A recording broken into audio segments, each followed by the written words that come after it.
Hey folks, did you know last Sunday was the hottest day ever recorded on Earth? Well, that is until Monday came along and said, hold my beer.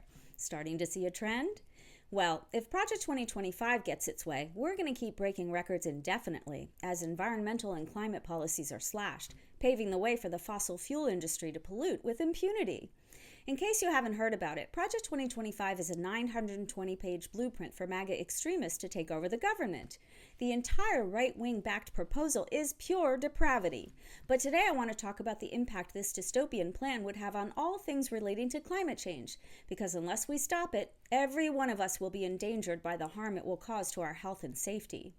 In a nutshell, Project 2025 wants to eviscerate protections on our air, water, and climate so rich people can get richer while sacrificing the future of all living beings.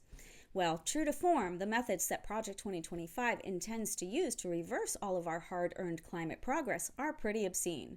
For starters, Project 2025 seeks to eradicate the National Oceanic and Atmospheric Administration, which would also do away with the National Weather Service. You know, the thing that lets us know when hurricanes, tornadoes, fires, floods, etc. are coming. Yeah, so we would no longer get alerts on our phones, our radios, or our TVs if we're in the path of severe weather. But don't worry, weather forecasting wouldn't go away. Project 2025 just plans to privatize it, so we'll have to pay for it. The architects of Project 2025 believe it should be a privilege, not a right, to know if you're going to get caught in a tornado. Sorry, poor folks, no life-saving information for you.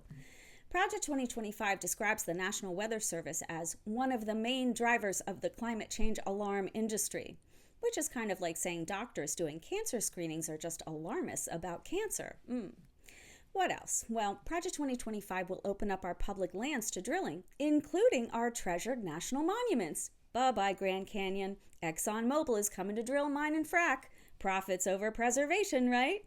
Project 2025 also wants to shiv the EPA, effectively reducing its environmental oversight capacities, preventing the tracking of pollutants, and blocking climate change research. The EPA's climate change departments would be eliminated. Let me repeat that. The Environmental Protection Agency's climate change departments would be eliminated. Yeah, no joke. Of course, Project 2025 would also permanently pull us from the Paris Agreement, the international treaty adopted in 2015 to address climate change and reach net zero greenhouse gas emissions by 2050. Wouldn't that be neighborly to all the other countries with citizens who need a livable planet to live on? Project 2025 wants to torpedo all kinds of climate and infrastructure laws, which would cut hundreds of thousands of clean energy jobs. It intends to nix a program for deploying carbon-free energy, as well as protections against forever chemicals that are, poisonous. Project 2025 would also remove protections for endangered species, and it would prevent regulatory decisions from taking into account the kinds of catastrophic climate change scenarios we see every day. I suppose the thinking is if we just ignore the catastrophes, they'll stop being so darn catastrophic.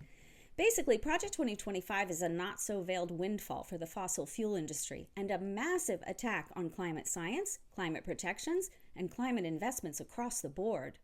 This is a 5-alarm fire, folks. We only get one planet to burn up, and it's only going to get hotter if we let Project 2025 add fuel to the fire. We all need to stay informed on what Project 2025 promises, and we all need to advocate against it. Google Project 2025 and read it for yourself.